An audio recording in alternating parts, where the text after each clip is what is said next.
sejati, kasih sayangmu, kasih yang suci, pengorbananmu disanjung tinggi, jasamu tetap di sanubari. Assalamualaikum warahmatullahi wabarakatuh dan salam Malaysia Madani. Tak kenal maka tak cinta. Izinkan saya berkongsi biodata. Nama penuh saya Muhammad Izzuddin Al-Azhar bin Zainal. Saya berusia 12 tahun dan kini menuntut tahun 6 di Sekolah Kebangsaan Tun Abdul Aziz Majid. Hobi saya membaca dan bercita-cita untuk menjadi seorang pendidik. Tanpa membuang masa, izinkan saya untuk melantun bait-bait kata dengan membicarakan buku pilihan saya yang bertajuk Semurni Kasih Guru. Buku Semurni Kasih Guru ini merupakan buku koleksi pusat sumber sekolah saya. Buku ini ditulis oleh seorang penulis yang hebat dan proaktif, iaitu Saudara Hashim Latif. Dilahirkan pada tanggal 22 September 1960 di Tumpat, Kelantan. Saudara Hashim Latif telah menghasilkan lebih 100 naskah karya merangkumi cerpen, novel, drama dan puisi. Beliau pernah menerima anugerah Hadiah Sastera Perdana pada tahun 2002 dan Hadiah Sastera Utusan Melayu Public Bank sebanyak 17 kali. Buku Semurni Kasih Guru ini mempunyai 101 halaman tanpa ilustrasi, bersaiz sederhana dan berkulit nipis. Buku ini diterbitkan pada tahun 2013 oleh penerbitan Prisma Sendirian Berhad dan merupakan salah satu buku daripada koleksi Siri Ranjau Hidup. Manakala antara karya beliau yang popular yang lain adalah Menganyam Puisi dan novel Ranjau Kasih. Semurni Kasih Guru ini mengisahkan tentang seorang guru lelaki yang bernama Cikgu Meri yang ditugaskan di sebuah sekolah perkampungan orang asli. Beliau dikelilingi oleh pelbagai ragam murid masyarakat orang asli seperti Nito, Ambak, Yud, Medang dan Eno. Pada suatu hari, dua orang murid iaitu Yud dan Medang telah ditangkap oleh pengawas sekolah kerana mencuri beberapa ekor ikan hiasan di makmal sains. Ekoran daripada itu, kedua-duanya telah dibawa berjumpa kepada guru disiplin iaitu Cikgu Meri.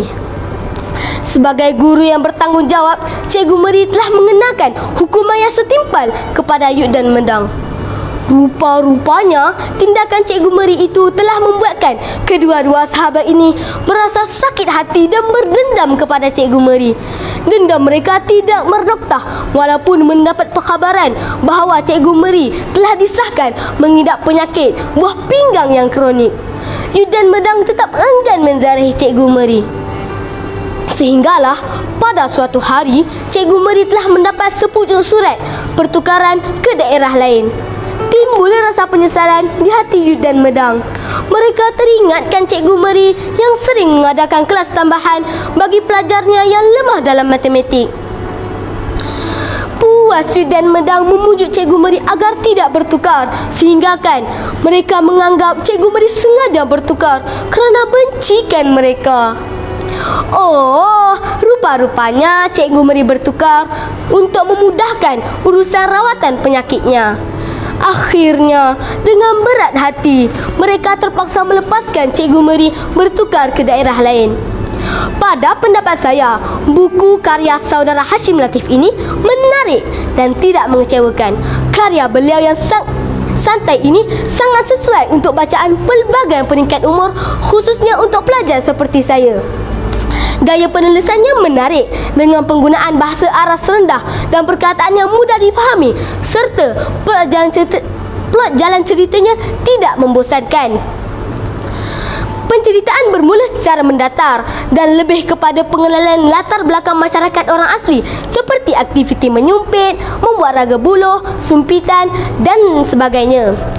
Di pertengahan cerita, penulis mula memberikan fokus kepada watak utama iaitu Cikgu Meri yang digambarkan sebagai seorang guru yang tegas dan dedikasi, namun bersifat penyayang.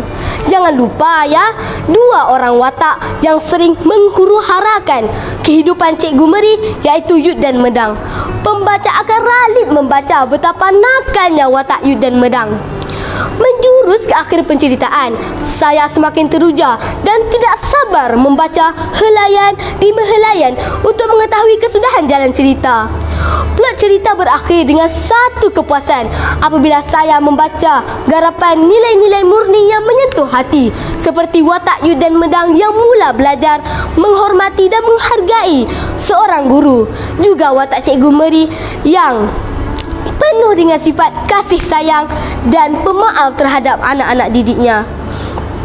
Ibarat peribahasa, biduk berlalu, kiambang bertaut. Sebagai rekomendasi untuk tujuan penambahbaikan, saya berpendapat bahawa buku ini akan menjadi lebih menarik jika beberapa ilustrasi bergambar dimasukkan yang bukan sahaja dapat memikat hati pembaca dari segi jalan cerita, tetapi juga menjadi daya tarikan pandang pertama. Kepada rakan-rakan pelajar di luar sana, saya mengesyorkan kalian membaca buku ini. Bacalah dan kalian tidak akan sekali-kali menyesal. Hormatilah guru, kerana tanpa guru siapalah kita? Tanpa ilmu tidak ke mana kita. Sekian, terima kasih.